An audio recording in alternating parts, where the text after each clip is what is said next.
Good morning, student. We are doing our second chapter from hunting gathering to growing food.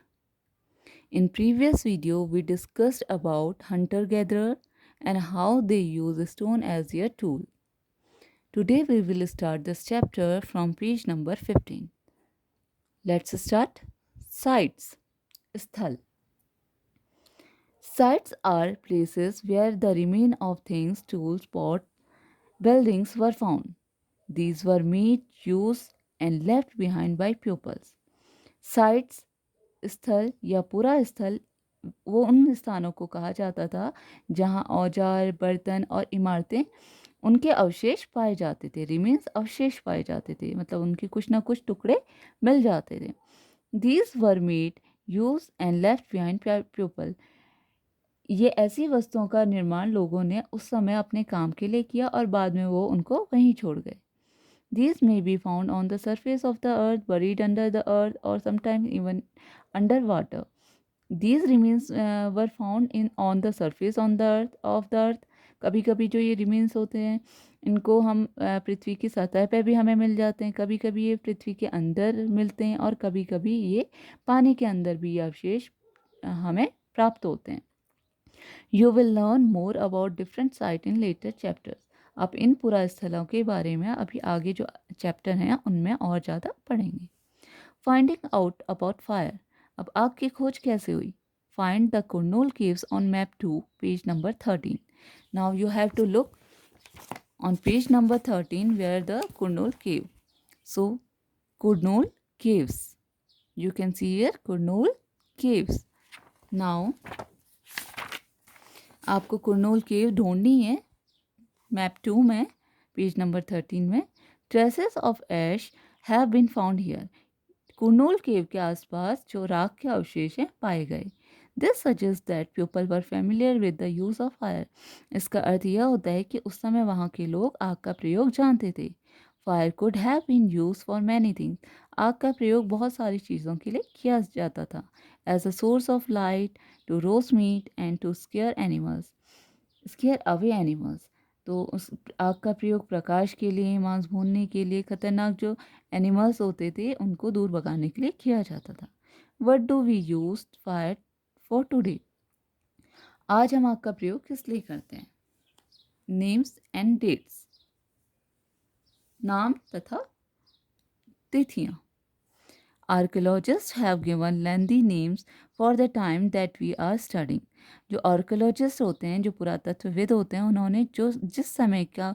के बारे में हम अभी पढ़ रहे हैं उसके लिए लंबे लंबे बड़े बड़े नाम दिए हैं they call the earliest people as palaeolithics अब उन्होंने जो अर्लीस्ट पीरियड जो सबसे पुराना जो समय था आरंभिक काल था उसे क्या कहा Palaeolithic this come from two Greek word paleo meaning old and lithos meaning stone इस शब्द का जो ये शब्द ग्रीक भाषा के पैलियो जिसका अर्थ होता है ओल्ड और लिथो जिसका अर्थ होता है स्टोन से लिया गया है तो पैलियोलैथिक वर्ड ग्रीक भाषा से लिया गया है जिसका अर्थ होता है पैलियो का अर्थ होता है ओल्ड और लिथोस का अर्थ होता है stone the name points to the importance of find और स्टोन टूल्स इसके नाम से ही पता चलता है कि उस समय जो पत्थर थे उनका प्रयोग बहुत ज़्यादा महत्वपूर्ण माना जाता था द पैलियोलिथिक पीरियड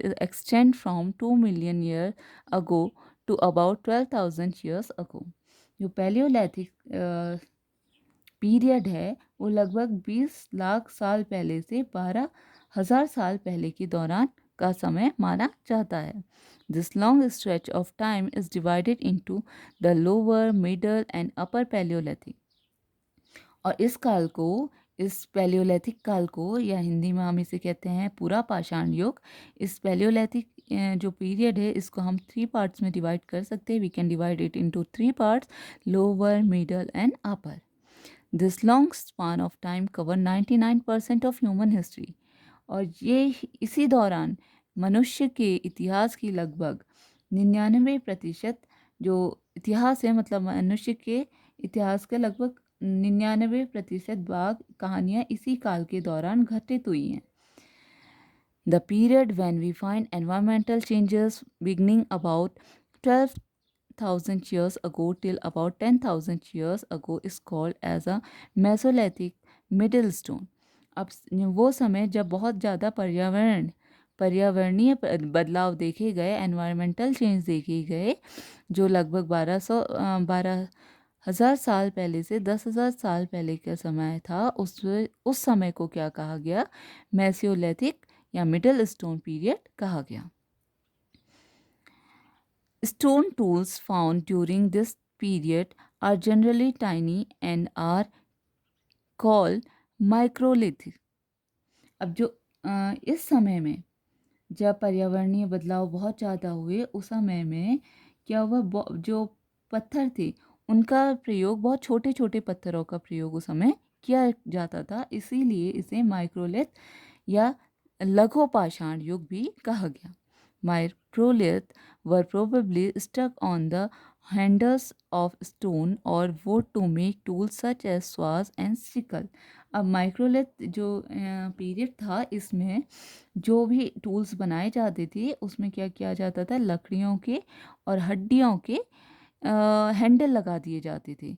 और उनमें उस समय में किन टूल्स का प्रयोग किया जाता था? सॉज एंड सिकल्स, हसिया और आरी का प्रयोग किया जाता था. At the same time, older varieties of tool continue to be in use. और साथ ही साथ जो पूरा पाषाण युग में जो टूल्स, जो औजार प्रयोग में लाए जाते थे, उनको भी साथ में प्रयोग में लाया जाता था. The next stage from 10,000 years ago is known as Neolithic. What do you think the term Neolithic means? अब 10,000 साल से पहले का जो युग था उसे क्या कहते हैं? इसे न्यूलैथिक या नवपाषाण युग कहते हैं. अब न्यूलैथिक का मतलब क्या होगा? आपको क्या लगता है क्या होगा? We have also mention the names of such some places. हमने कुछ स्थानों का नाम तो बता दिया है. You will find the names of many more places in later chapters. Later chapter में, इसके बाद के चैप्टर में आपको और नाम भी मिलेंगे. Very often we use present day names of the places where people lived in past because we do not know what they called them. और हम क्या करते हैं, हमें क्योंकि पहले जो लोग उन स्थलों का नाम जो था वो हमें अभी उतना अच्छे से पता नहीं है, ज्ञात नहीं है, इसलिए हम इन जो भी जगह हैं इनका नाम आज के नाम के हिसाब से लेते हैं.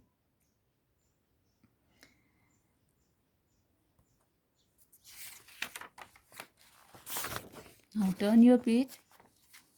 A changing environment. अब हम आगे देखेंगे कि किस तरह से जो एनवायरनमेंट था, पर्यावरण था, उसमें बदलाव आया. Around 12,000 years ago, there were major changes in the climate of the world with a shift of relatively warm conditions. अब 12,000 साल पहले जो दुनिया थी उसके जलवायु में बहुत ज़्यादा बदलाव आया और यहाँ क्या होने लगी,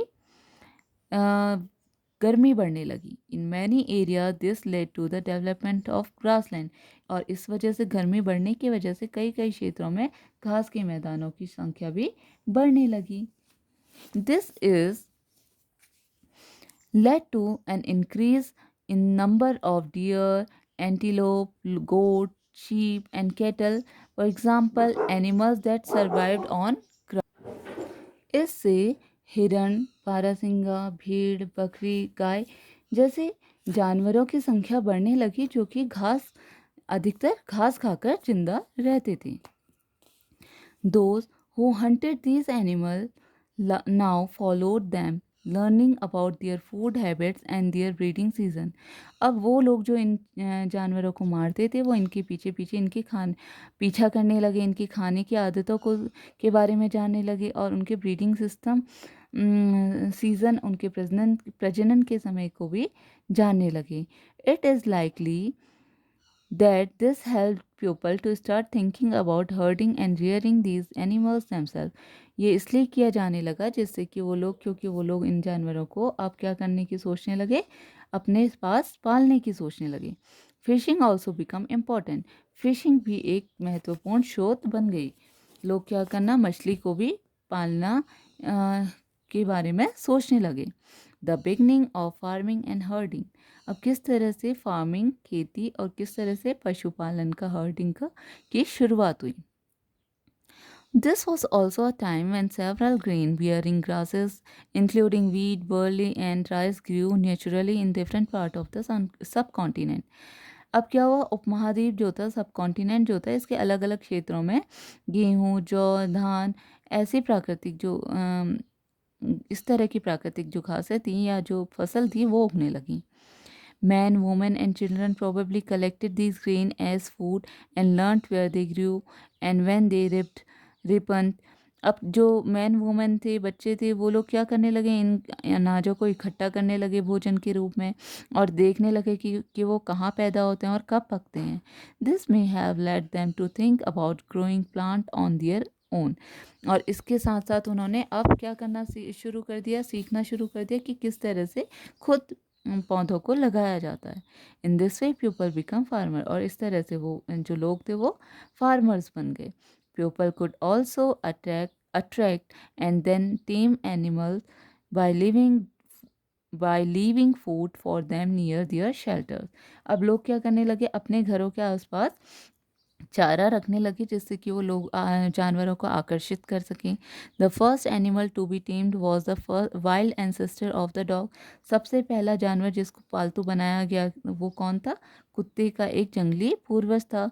letter people encourage animal that were relatively gentle to come near the camps where they lived। और बाद में जो पीपल थे, लोग थे, वो क्या करने लगे, जानवरों को इनकरेज करने लगे और क्या करने लगे, अपने ही घर के आसपास नज़दीक आने के लिए उनको उत्साहित करने लगे। These animals such as sheep, goat, cattle and also the pig lived in herds and most of them ate grass।